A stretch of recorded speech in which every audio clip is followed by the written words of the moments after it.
बुलढाणा जिल्ह्याने सद्यस्थितीत कोरोना मुक्तीकडे वाटचाल सुरू केली आहे।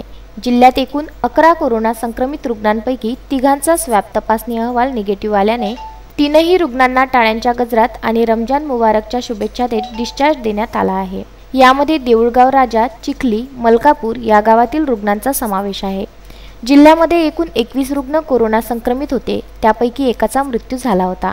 अवघा जिल्हा कोरोना विषाणूमुळे हादरून गेला होता। दरम्यान जिल्हा प्रशासन या जीवघेण्या कोरोनाविरुद्ध लढा देत आहे। विविध उपाययोजनांच्या माध्यमातून व आरोग्य विभागाच्या शर्थीच्या प्रयत्नामुळे कालपर्यंत 9 राहिलेल्या कोरोना रुग्णांपैकी आज आणखी 3 रुग्णांचा तपासणी अहवाल निगेटिव्ह आल्याने देऊळगाव राजा, चिखली, मलकापूर या गावातील तिघांनाही टाळ्यांच्या गजरात डिस्चार्ज देण्यात आला आहे। जिल्हाधिकारी यांनी त्यांना रमजानच्या शुभेच्छा दिल्या। या प्रसंगी जिल्हाधिकारी सुमन चंद्रा, जिल्हा शल्यचिकित्सक डॉक्टर प्रेमचंद पंडित, जिल्हा पोलीस अधीक्षक डॉक्टर दिलीप भुजबळ यांची उपस्थिती होती।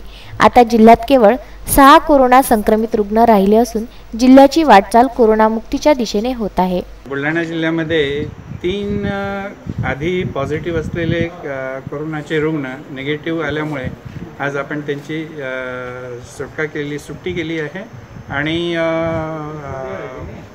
उरलेले जे 6 रुग्ण आहेत त्यांची प्रकृती चांगली आहे आणि येणाऱ्या दिवसामध्ये त्यांची प्रकृती बघून त्यांचे सॅम्पलचे रिपोर्ट्स बघून त्यांना पण सुट्टी देण्यात येईल। प्रशांत खंडारे, विदर्भ न्यूज, बुलढाणा।